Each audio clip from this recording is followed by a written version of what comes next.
friends, welcome to Homestead Hopeful. This is the 15th week of my little garden and I have been busy feeding woodchucks, it seems. So why don't you come along and I'll show you some of the things that I have fed the woodchucks. Okay, to be fair, the woodchuck didn't get to this little pumpkin. This is the little pumpkin that was in the compost pile and the vine borers got to it, so I had to pick it. All the leaves were dead anyway. Alright, so my strawberries are up on my deck and I have now had to put this wire mesh up on the stairs because the woodchuck seem to like to climb the stairs. This all here has been taken out because the woodchuck came up on the stairs, climbed up over the fence, and was eating Uncle Willie's beans. Were completely eaten all the way down. The chocolate runner beans were right there. The woodchuck started to eat the base of the beans, so I just pulled it out. I'm sick of feeding a woodchuck, so I wasn't going to let it have the rest. I had the red Malabar spinach here. I did move it. It apparently doesn't like to eat the red Malabar spinach, but it ate the entire part of the squash. All that was left of the tiny little squash was just one tiny stem standing up, which I can't even believe it did that. Next to it was my peanuts. It started eating the peanut leaves, so that makes me really angry because I want to see if those peanuts will come out. And then in the last pot was cucamelons, and it actually started eating the leaves on the bottom of the cucamelon, so I moved that as well. Alright, here's my garden. I have put another little fence around it so that it's more like a little border. It's more or less to deter it for a little while. It's not going to keep it out for long. I know it's not. But hopefully I'll be able to harvest some of the things that are finishing up. This is the okra, and look at how pretty it is. It doesn't last very long. There's another pod on there. I've just been pickling them because I'm only getting, one pod a week, so it's not very many.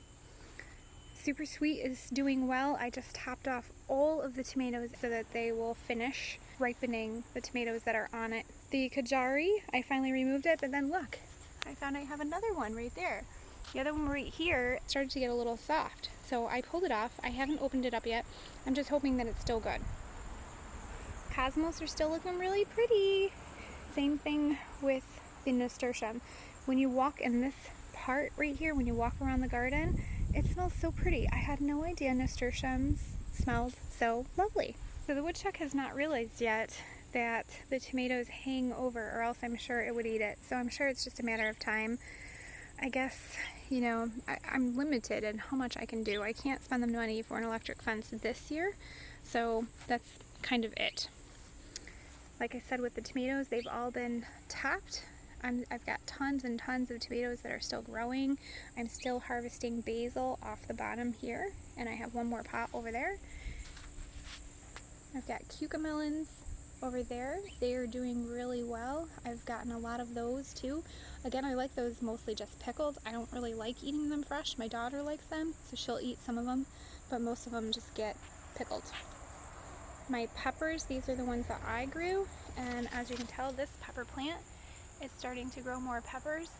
I honestly don't know. This is that one over there. I don't know if it will have time in the season, but we've got at least a couple more weeks, so I figure I'll let it go and see what happens.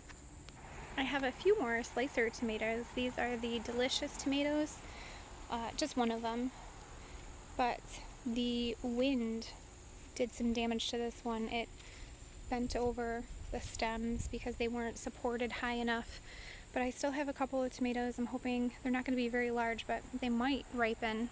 I'm not even sure. They're definitely not even full size yet and very, very hard, but we'll see. So I cut off the tops and the suckers for these.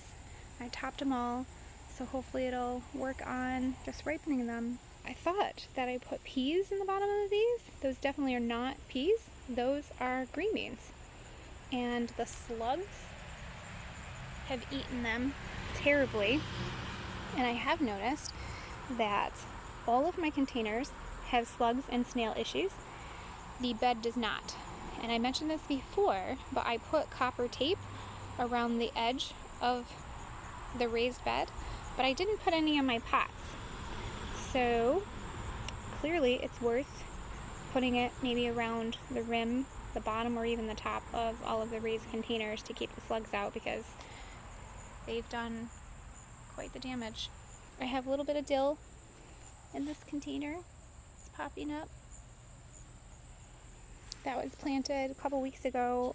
I just took the seeds that were on the plant that was going to seed and I just sprinkled them right on top and just to see what would happen. I'm still getting some Swiss chard. The kale is growing still. I got little bugs, but this is the blue Bates kale.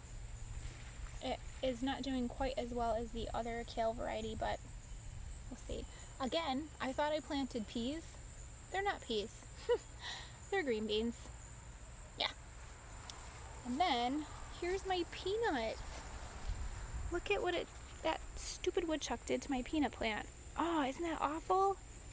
I don't know if it's going to recover. Oh, it's so upsetting. So I'm not sure if it's going to cause damage to the peanuts or if it might just make them ripen faster. I don't know. I guess we're going to find out though. The woodchuck did not touch the red Malabar at all. Look at that crown. Isn't that really beautiful? It does remind me of a crown.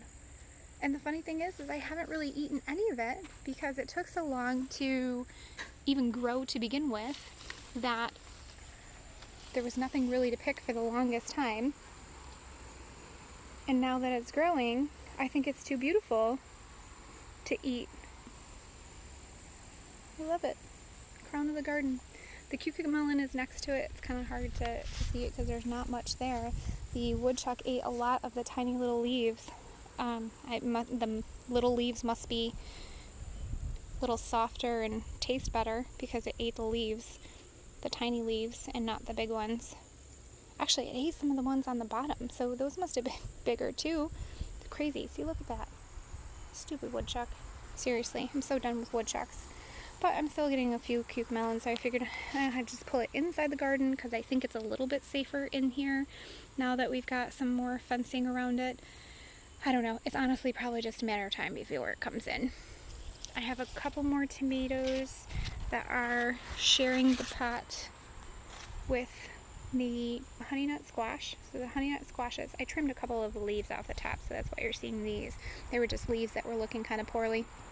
I just removed them. But I'm waiting for the honey nuts to ripen. I've got 3 of them left. Oh no, 4 of them. Sorry, there's 1, 2, 3, 4. I've already taken in the house 2 tiny little ones. They were probably only like that, tinky tiny, but they're seriously very cute. So I topped this tomato too. This is another delicious tomato. I'm just hoping that I get some more. I am really enjoying the tomato sandwiches, so we'll see. Inside the garden bed from this side, you can see the tomatoes a little bit better. They are wild and unruly over the top. I'm getting tons and tons and tons of the cherry tomatoes, so I didn't feel bad at all about snipping those off the top. You can see that they got a haircut. And it made a little bit more room for the peppers. The peppers are in front of them. And you can kind of see them still getting some peppers. They will have some time to ripen, I hope. I topped this pepper right here.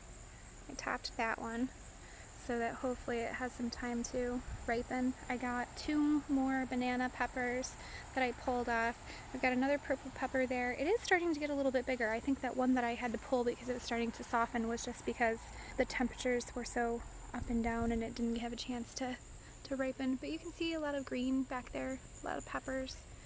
Hopefully they'll have a chance to ripen.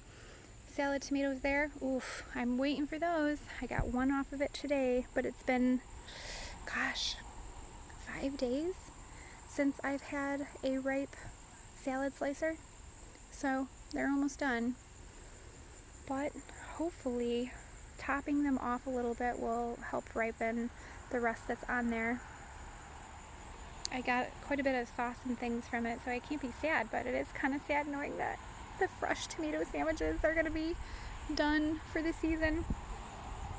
I cut off the dill that was planted in this corner.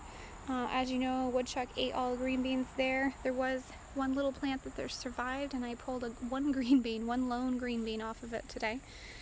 So it is still trying. I should save the seeds. I should have let it go to seed because that poor plant has been through so much and it's still producing.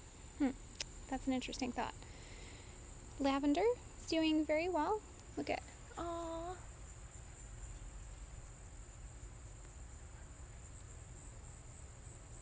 so cute. They are still flowering. I am super excited. I love them. They're delicious. And I've gotten at least 3 plants already rooted from the runners of this pink one. So I'm very happy about that. The lettuce, we did have salad last week from that one. So it's already starting to grow back a little bit. So clearly it's only a matter of time before the woodchuck comes and eats the salad greens. Ground cherry. Ground cherry is starting to turn color. I don't know if that's because it's getting towards the end of its life or it's running out of nutrients in the garden bed. So that probably I should look that up a little bit just to see what's going on, because I really don't know. The nasturtiums peeking through there. I had no idea they smelled so fragrant. I'm so happy about that. It was a nice little surprise. Look at that pepper. It's one of Pat's peppers too. There's one of the Chinese peppers poking through. I've picked a few of those and they are hot. That is the end. That's it for me for this week, friends. So until we meet again next week, I will be just finishing up little chores here and there in the garden. And thank you so much, friends, for watching my journey and for coming along with me. Thank you for sharing my garden. Bye-bye.